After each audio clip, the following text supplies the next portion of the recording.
Hi, this is Kelly with Two Broads Talking Politics. Every other Friday, we partner with author Rebecca Sive for a series we call Vote Her In, about electing our first woman president.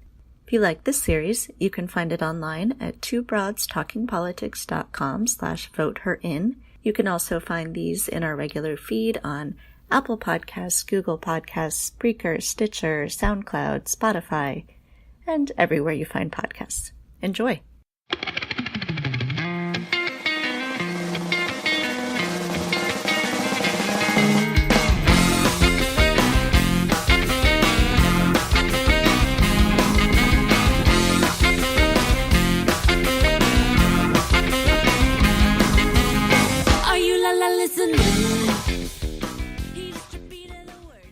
Hi, everyone. This is Kelly with Two Broads Talking Politics. We are on our 8th episode of the Vote Her In series. I'm here with my partner on this venture, Rebecca Sive. Hi, Rebecca.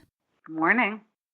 And joining us today is a special guest who many of you may know as a Watergate prosecutor and MSNBC contributor, but who also has some really other important roles that we want to discuss on this podcast. So Jill Wine-Banks is with us. Hi, Jill.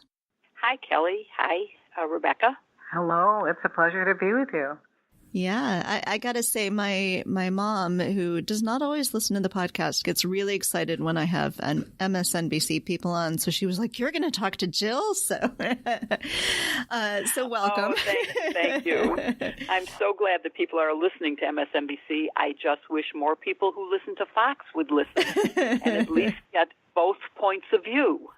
So, Jill, one of the reasons we wanted to talk to you as we're doing this Vote Her In, where we're talking about the movement to elect a woman president, is that one of the really important roles of a president, and one that we don't talk about as much, is that of commander-in-chief.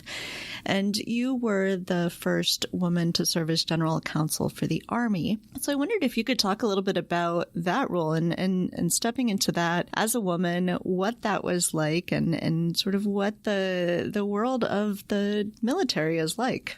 Well, there's a lot to be said about this topic.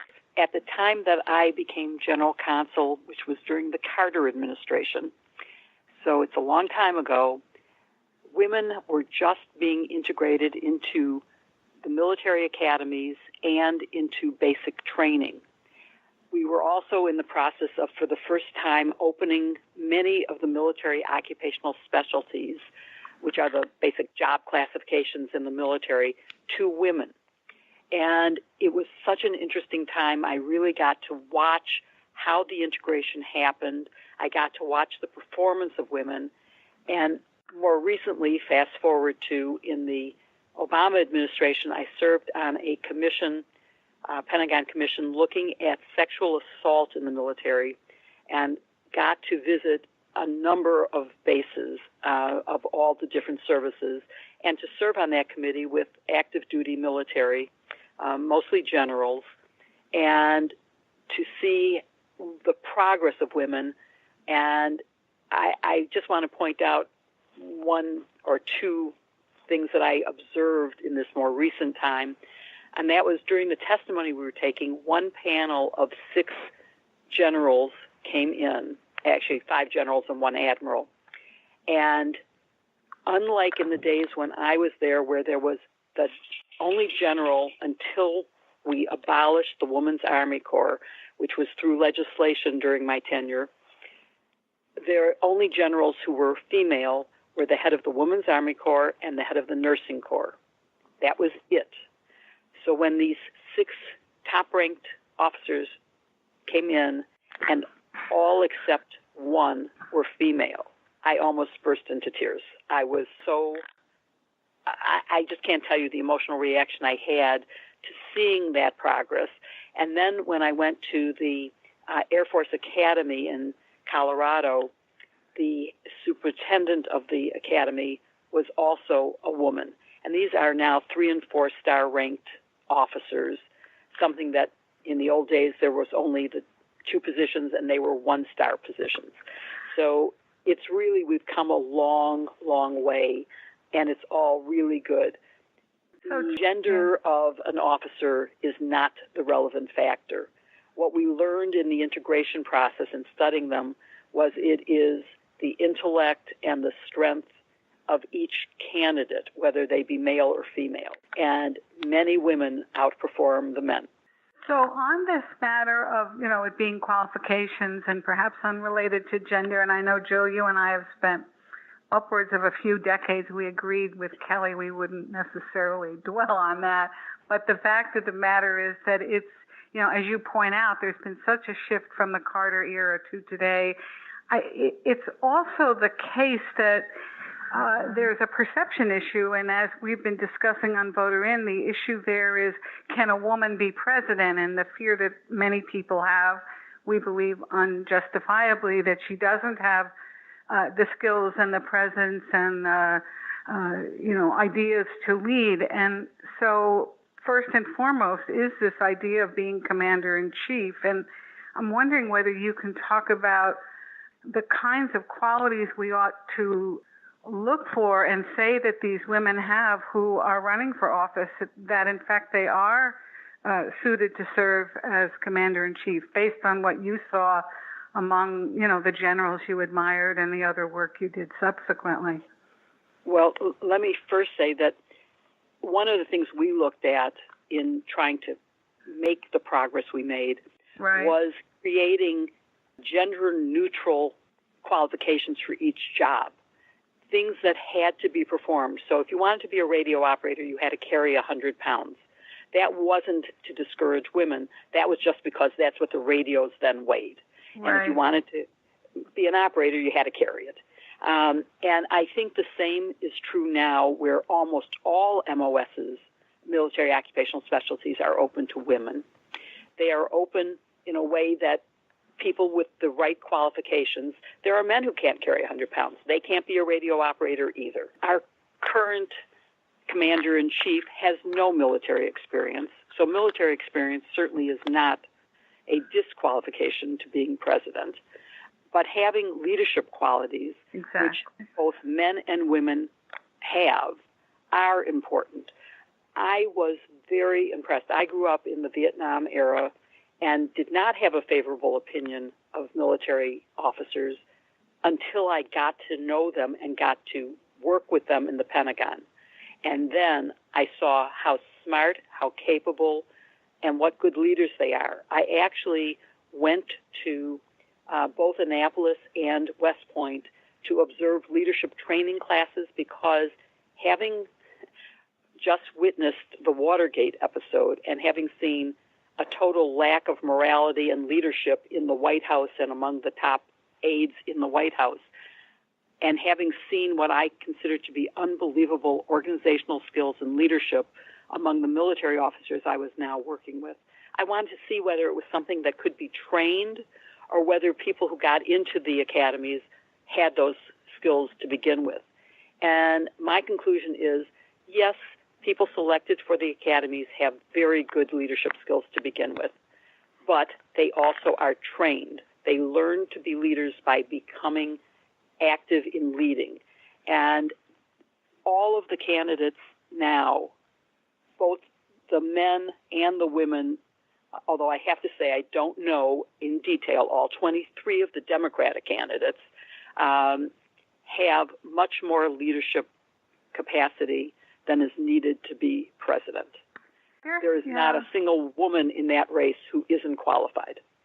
And what would you say to people who contest what you say? What would you point to, for instance, in terms of the qualities that Hillary Clinton exhibited in 2016? This is what you ought to look at if you're concerned about who's our next commander-in-chief.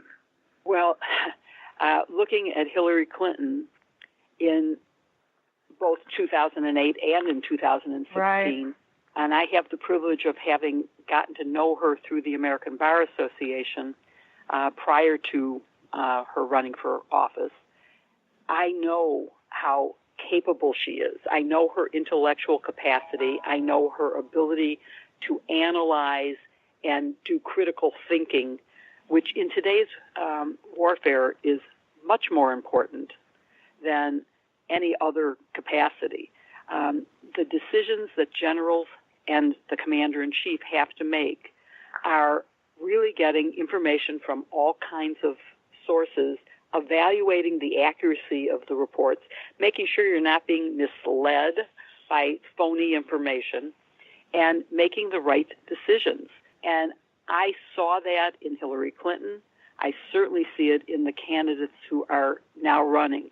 And I don't think anyone doubted Hillary Clinton's ability to be commander-in-chief. I think there was much more doubt about Donald Trump's ability to be commander-in-chief. So I think maybe we've gotten a little bit past that in terms of women. Now, women are judged by a different standard. I think women are getting less attention in the media in their campaigns right now than the men are getting, and that's unfortunate. I think that things like the criticism of Amy Klobuchar's being a bad boss are things that if her behavior had been done by a man, it would be, well, that's how bosses behave. But because she's a woman, she's criticized for the same behavior that would be acceptable. And, you know, I hate to go back, but when I first joined Jenner and Block as a partner, the first time associates were being evaluated, I did not know any of them because I was brand new at the firm. But I sat in and listened to the evaluation. And I can tell you that I heard gender differences. Men were considered aggressive and assertive. Women were bitches for the same exact behavior. And I think we've come a long way since that time, which was in 1980. But we haven't come all the way, or we wouldn't be hearing the criticisms we're hearing of, for example, Amy Klobuchar.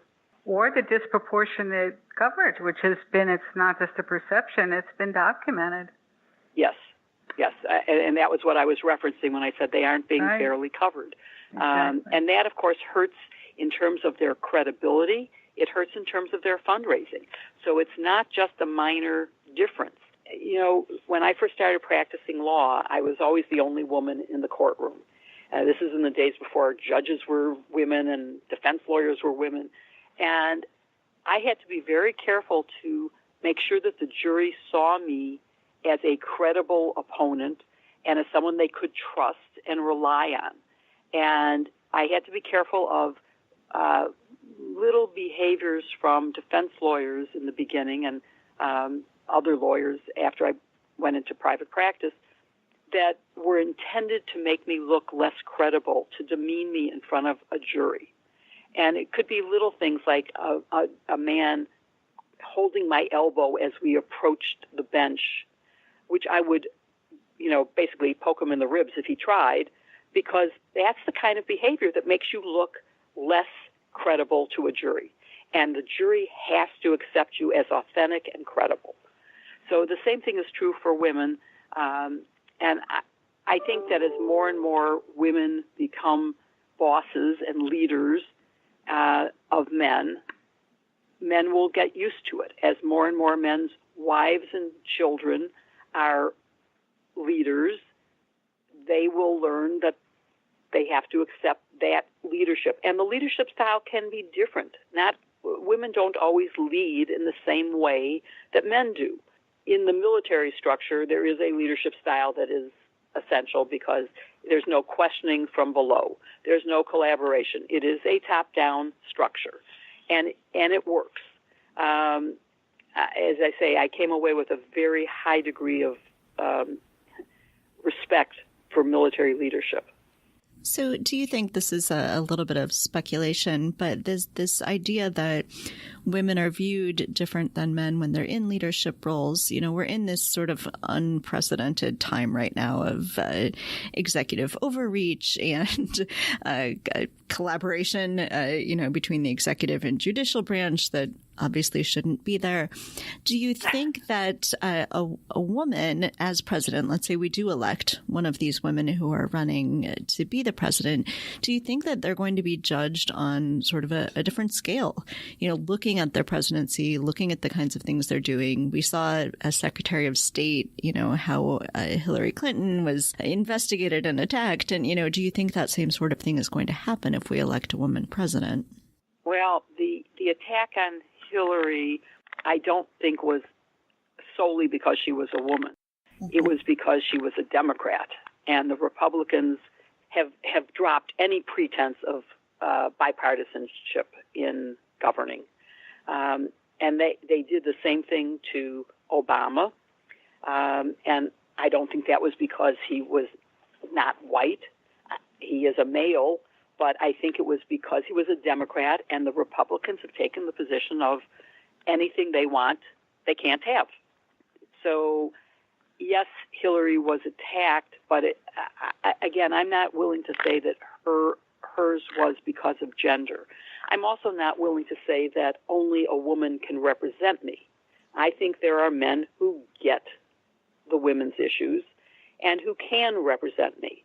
I think women's voices must be included in the mix in corporations and in government in order to have the kind of equity that is required for good governance and for good profitability in the corporations. But that does not mean that I would necessarily vote for a woman over a man. I will be evaluating the full picture and all the qualifications of any of the candidates. So, Jill, going to that for a minute, just to probe a little further, one of the things I know I've heard when I've been doing talks about my book, which of course does advocate for electing a woman president as soon as possible, and I know you and I have discussed this, is, one of the most compelling comments I hear when I talk to people, and young girls have said this to me, is, you can't be what you can't see. So while it may be the case that a male candidate and a female candidate share the same policy position or express the same ideas in a decision-making context, it matters that the voice of a woman is heard, that the presence of a woman is seen, that particularly going back to where we started the conversation, in contexts in which it's only been male voices or male presence or a man who has the ultimate authority, say as a general or as a president. So I'm wondering, what weight you give to that notion in, based on your own experience and as you look ahead to 2020. Well, I've been looking forward to the day that a woman is president for a very long time. And I remember Shirley Chisholm, who said, I look forward to the day when the unqualified women can join the unqualified men in running this government. I actually look forward to the day when the most qualified men and women run the government. And True that. There's no question that being a general is not a prerequisite to leading the military. Because if that was true, Donald Trump wouldn't be president. Bill Clinton wouldn't have been president. George W. Bush wouldn't have been president. Yes, a general could be a good president, but most generals are led by people who have not served in the military or certainly have not achieved a general rank. Eisenhower certainly was, but there aren't very many of those around. And I do weigh, if I was in equipoise in deciding between two candidates, being a woman would be a plus in terms of how I would vote. I'm just saying that I'm looking for someone who represents the policies that I think I would like to see enacted, who has the character to stand up to what I consider to be the ridiculous positions of the opposition, and who can be successful. Being able to win this year is crucial. I think that a woman can absolutely win. I think that women will be very motivated to vote for a woman, even though our past history says women were not supportive of Hillary. They were not the biggest advocates for her. So we have to take that into account and say it is the particular candidate who will motivate the voters. And that's very important this year. It is crucial. Well, the good news, I guess, and we're hoping we talked to Marianne Williamson last week, we're hoping to talk to the others over the course of the year, is that all of these women, at least on the Democratic side to date, are so amazingly well qualified in a variety of, leadership dimensions that we've talked about. So I'm notwithstanding the news of the day, I'm optimistic. I agree with you completely that the female Democratic candidates are all outstanding. They all have a great deal to offer this country in terms of leadership, in terms of policies, and in terms of being a role model. It would be a wonderful thing to think that that's another glass ceiling that's been broken. It's been a long time coming, and maybe this is the year. Hear, hear. All right. Well, Jill, thank you so much for taking the time to talk to us today. This has been a really great conversation, and I really value your experiences and what you bring to this conversation. Thank you. I'll look forward to continuing the conversation in the future. The Vote Her In segment is a collaboration of Two Broads Talking Politics and author Rebecca Sive. Our theme song is called Are You Listening off of the album Elephant Shaped Trees by the band Immunuri, and we're using it with permission of the band. Our logo and other original artwork is by Matthew Weflin and was created for use by this podcast. You can contact us at twobroadstalkingpolitics@gmail.com or on Twitter or Facebook at Two Broads Talk. You can find all of our episodes at twobroadstalkingpolitics.com or anywhere podcasts are found.